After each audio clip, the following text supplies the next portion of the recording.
Welcome to Parenting Decoded, a podcast for practical approaches to parenting. I'm Mary Eschen. When you have a child who refuses to read or is delayed in their reading compared to their peers, it can be very stressful for parents as we try to navigate the what-to-dos and the why is this happening to my child thoughts that constantly run through our minds. The same stress can hit us when our kids don't want to write. And then again, if they start falling into the I hate school mode, which really tears us up. Having learning differences can contribute heavily to this stressful time, but knowing what to do and what resources you can employ in your home and in your child's school environment can make a huge difference. This is why I've asked Dr. Victoria Waller on my podcast to provide you with ideas for getting to those resources that your child needs. She's recently released her book, Yes, Your Child Can, Creating Success for Children with Learning Differences, in which she's poured her 40 years of experience working with and studying learning differences in children. It's an invaluable resource, and I want you to know all about it. Dr. Waller, welcome to my show. I'd love for you to tell us a little. I'd love for you to tell us a little bit about your journey in the book, and how parents can really grab onto ideas of dealing with and even diagnosing learning differences with their kids if they're worried about that. Well, I have, as you said, worked with children for over 40 years, and I have found that children do not have disabilities. Some children, in fact, have loads of abilities. And so I wrote my book, Yes, Your Child Can, Creating Success for Children with Learning Differences. And I know because I'm the one who's taught thousands of children. And I personally think and know that they're geniuses of our time, just like Anderson Cooper, Richard Branson, Simone Biles, the astronaut Scott Kelly, and many more. And I have found that every child can learn and become successful and happy if we diagnose them early, we get them help when they need it, and most importantly, this is really important, we use their strengths and passions to teach them. Too often we talk about what's wrong with children when we should be talking about what's right with them. It's very interesting. A child came to me the other day and I said to the mother, what are some of his passions?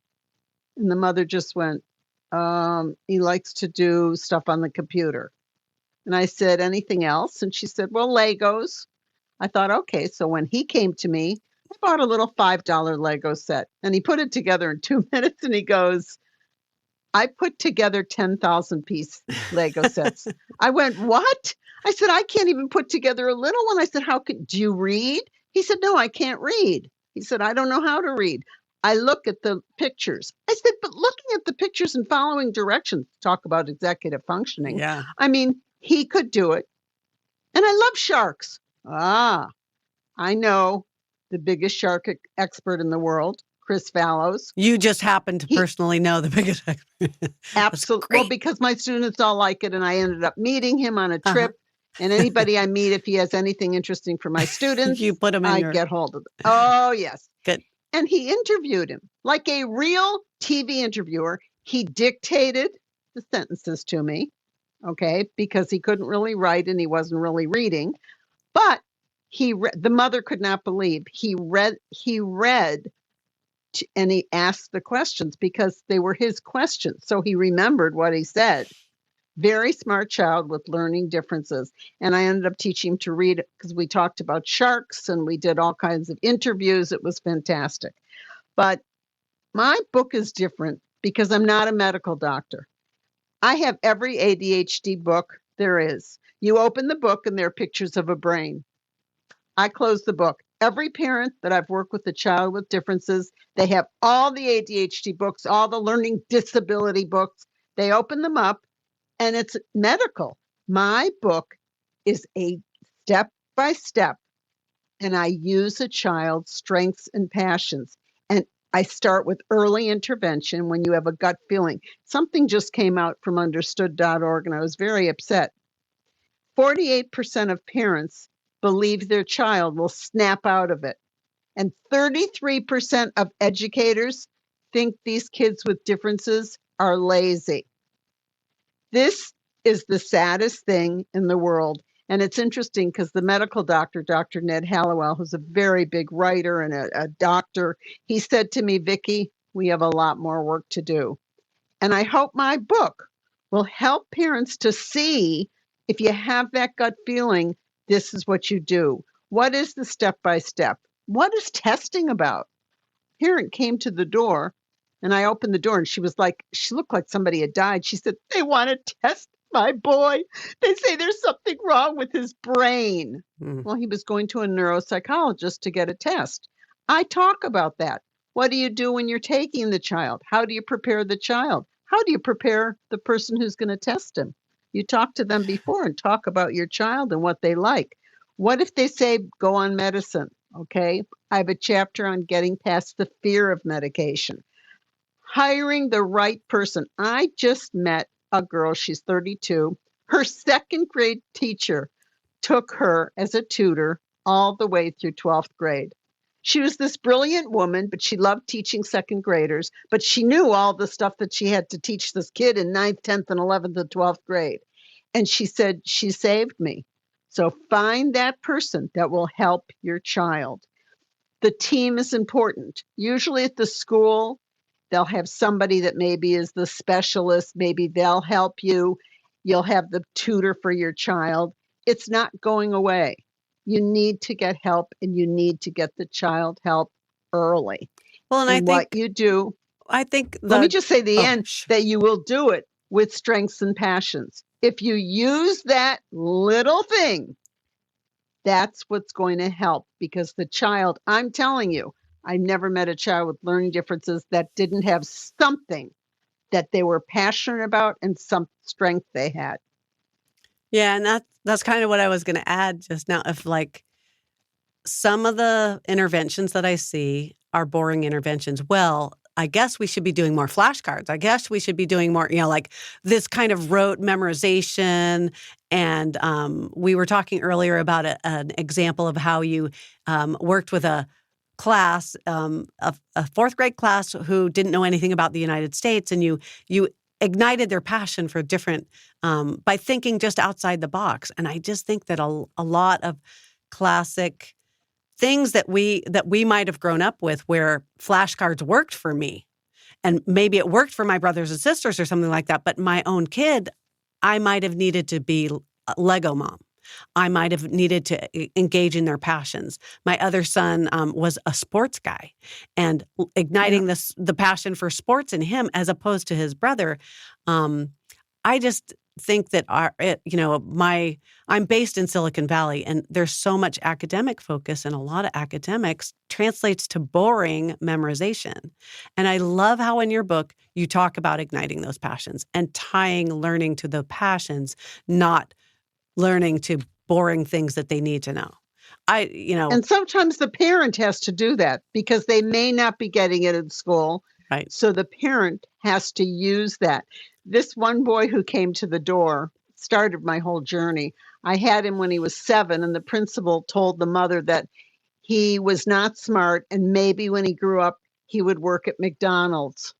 This is what a principal said to a mother, okay? Yeah, sad. Yeah. And I kept saying, he is brilliant. In my class, he would make projects and he would use clay and do claymation. He would do claymation and he would direct it. 7 years old, he would direct everybody of what to do. So he came to my door and he was 6 feet tall. I said, who is Vic? He said, Dr. Waller's Dexter. I went, Dexter, you were really little. He said, I wanted to thank you. I've received 2 master's degrees, one from Yale, one from Clark, 1 doctorate, and now I have another doctorate. I said, are you in the film business? I mean, what did you turn out to do? He said, I did what you said and I followed my passion. I said, what's your passion? Trees. I said, what? Trees? Trees. He just wrote a review of the book for Amazon, and I cried. It was just beautiful. He is an expert on trees. He writes books about it, the environment, and he is one of the experts in the country because he followed his passion and what he wanted to do. I think what happens is, and I'm a parent, as a parent, you're so upset that your child maybe isn't learning or isn't doing something that you're not thinking about what they can do. And children succeed when they have strengths and you use those strengths to teach them, or at least to do it with them after school. Like get them involved in sports, whatever they're good at, so that they can feel good about themselves, and then get them help. And people always say, oh, my child doesn't enjoy learning. Can I tell you something? I have never, ever met a child who doesn't love learning about something. There was always something that it's not just everybody says, oh, they like the computer, they like the iPad. No, no, no. If you really ask them down deep what they like trees, who would have known that he liked trees? Yeah. Teachers can bring creativity into the classroom. They could just think a little bit out of the box. A child loves space, and on my computer, it comes up Hero X. Okay, that's some company. They were having a contest on creating a toilet for a spaceship. I called them immediately and I said, I have elementary kids. She said, oh, no, no, it can be 5 years old and up can create this. I said, well, are you going to give them, they can't win a $50,000 prize. She said, well, no, they wouldn't win. I said, I want you to call your boss and find out if my little kids, 5, 6, 7, and 8, if they enter this contest, will you give them a certificate that says they entered it? I have to tell you, they went into my garage. They had all my junk, old boxes, old milk bottles, everything. In literally a half hour, each child knew exactly what they wanted their poop machine that was going to go on the spaceship. It was hilarious. All you have to say is the word poop to children. They think it's hilarious. They made spaceships and they made a poop machine. Because the poop, if you poop on a spaceship, you have to close the top fast, otherwise the poop flies around. So they made it they used all these things to make the poop go out into the atmosphere. It was amazing. But it's things like that. But you're thinking outside the box, like you said. Yes. And I mean, first of all, I have a lot of ideas in my book, but children have ideas. I have a child. I love entering contests, and she entered. Do you know the sweetheart candies we used to get in February? Yeah. And it said little things on each one. She entered a contest on put a name on one of the candies, and if you win, it gets put on the candy. She won. She put hugs and kisses instead of hugs and kisses. And the next year, her little heart was in all the boxes. Hugs and kisses. I mean, do you know what that does to a child when they win some kind of contest, or when they make Hero X? We got these fantastic spaceship, certificates saying thank you for your wonderful. And meanwhile, it was so hard to do. I have to tell you, we had to videotape it. They had to write. These were little kids. Write how they made it, where the poop went. But for them, it was very easy. They told me, and I typed it because a lot of them couldn't write. But it was very funny. They knew exactly how it worked. Mm-hmm. So don't think that your child in school or your child at home can't do something creative because they can, but they have to have this junk. I call it junk, the junk to do it with, and the freedom to express. That's important.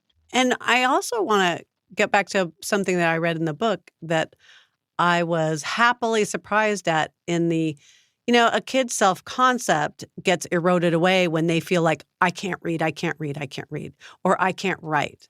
And that's why oftentimes it devolves into, I'm a bad student, I hate school.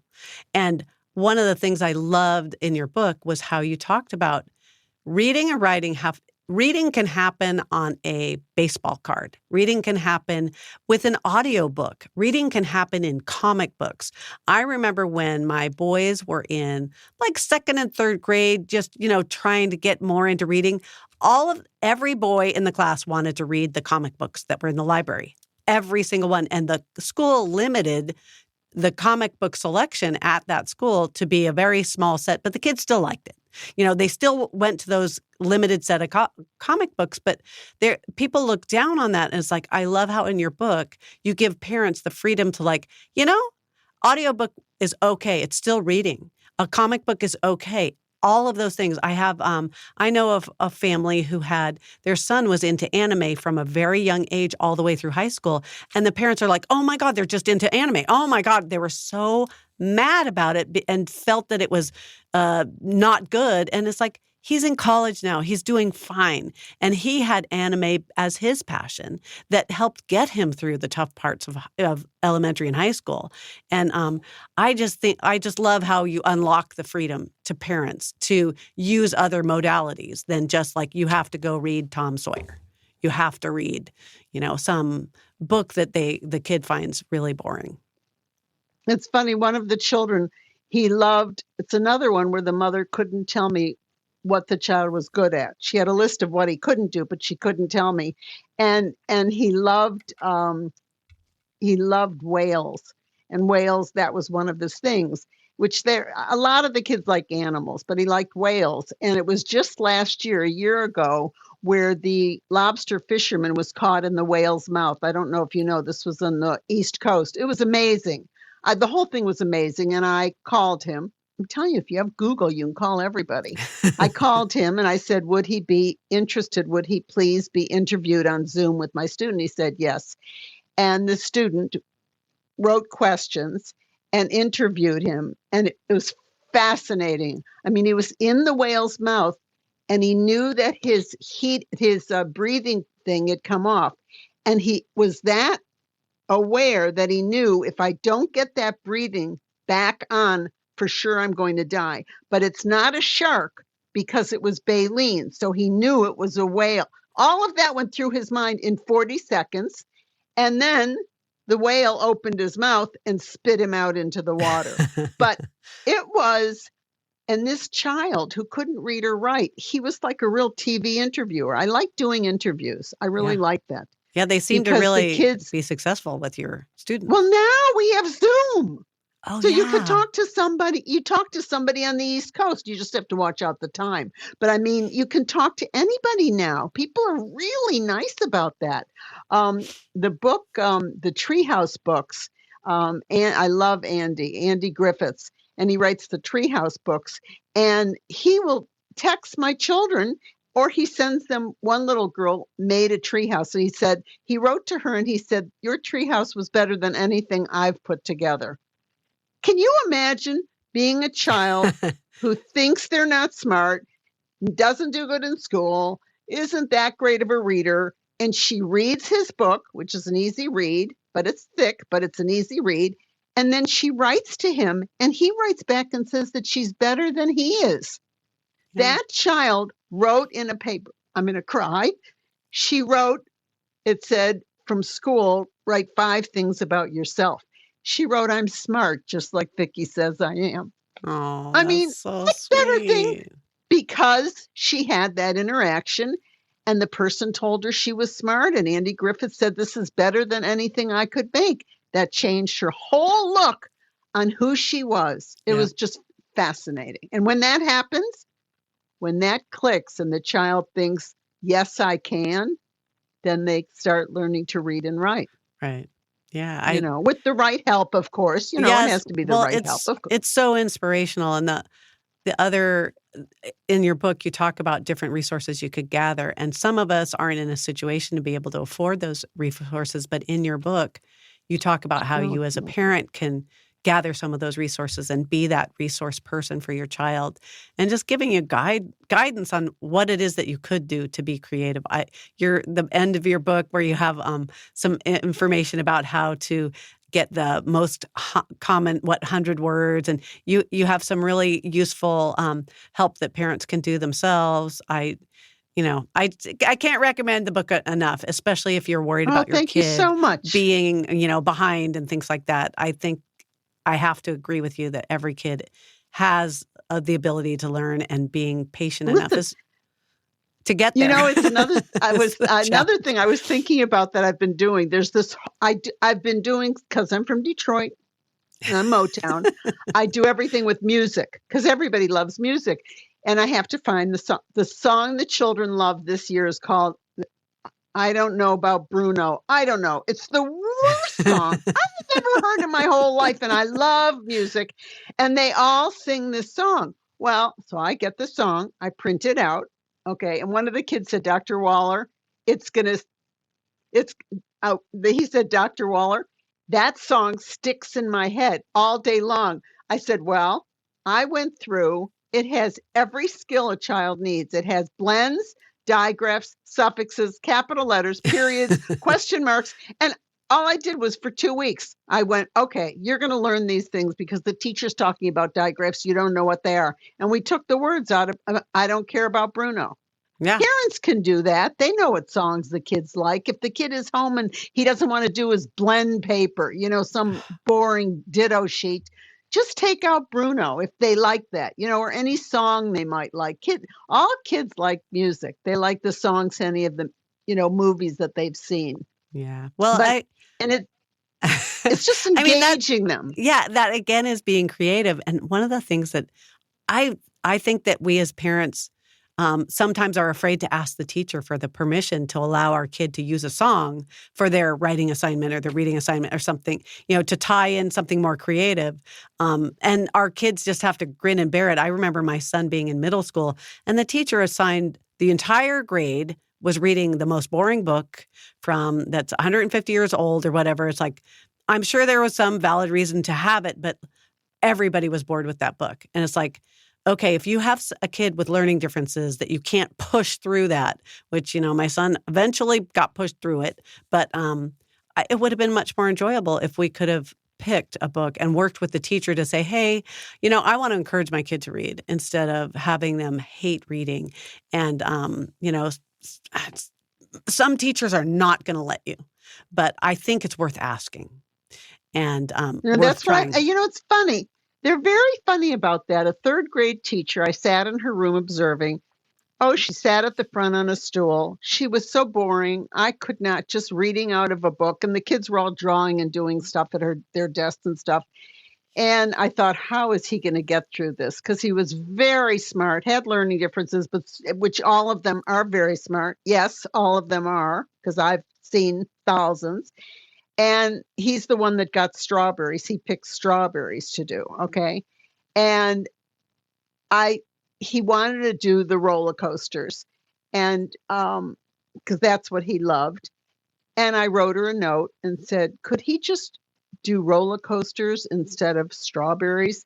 She said, yes. Now I have to tell you, would I want my child in her room? No, she was boring. But you know what? She was a solid teacher.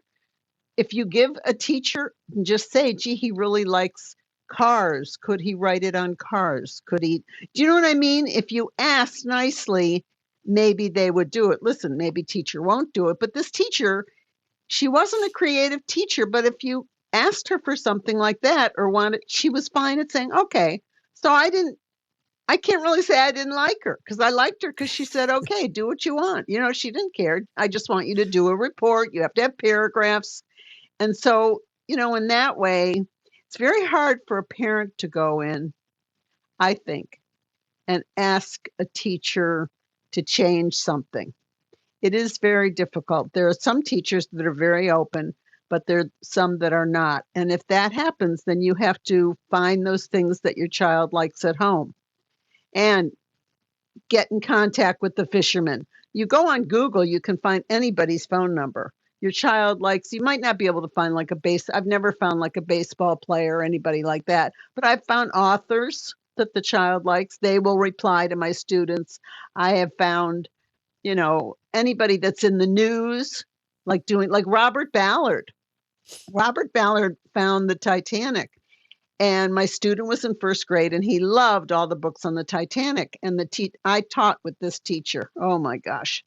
And she made a statement. Okay, everybody has to come dressed as Literary Tea Day. And she looked at him and said, Josh, don't you dare come dressed in anything from the Titanic. So I get a call from the mother. She says, I'm devastated. What do? I said, well, if you go to the principal, The principal's going to go to the teacher and you're going to be in trouble. If you go to the teacher, she's probably going to say no. And I know this teacher, she's going to not be very nice to him. The day of the literary tea comes and I call, what did you do? I kept him home. I went, what? She said, I knew I would get in trouble if we went to the principal and this teacher would drive him crazy. And then Titanic, so I said, we're writing to Robert Ballard. And we wrote to Robert Ballard. And Robert Ballard said, Josh, follow your dreams and don't let anybody talk you out of them. And this child is now applying to college and he's writing his letter that you're supposed to write about somebody important. He's writing about me, his little first grade reading teacher. Isn't that cool? Yeah. Well, because, awesome. I mean, can you believe it? Robert Ballard was amazing. Now, it was one of those things I found him on the internet. Yeah. So it just so happens if you can do it or you can find the person that your kid really likes or, I have a parent, the kid loved cars. And on the weekends, he would take him to car dealerships. I thought that was so funny. He would go to Ferrari. He liked those fancy cars. Ferrari, he would go and they could sit in the car and he took pictures of them and all that. I mean, what a cute thing. It doesn't cost anything and your kid loves cars. Yep. It's very interesting. Parents can do a lot of that. They think they can't, but they really can at home to build the confidence and make the child feel good. Or if they have differences, you get a tutor or an ed therapist who knows what they're doing and does work with the child's strengths and passions. They're not, if they say, oh, he's disabled, don't go to them because they're not disabled. They have differences. And I've known there hasn't been one child that I've taught thousands that were not smart. They were all smart and they had that passion or strength that I worked with to teach them. Cool. Well, thanks for being here. Thanks for writing that book. I'm going to put the link to the book in my show notes. Great. And your website as well. You have other information there too. Parents, I hope you've enjoyed this interview as much as I have. Feel free to reach out to me if you need other resources as well. But thanks for listening to Parenting Decoded and have a blessed rest of your day. Thank you so much, Dr. Waller. Oh, thank you for inviting me.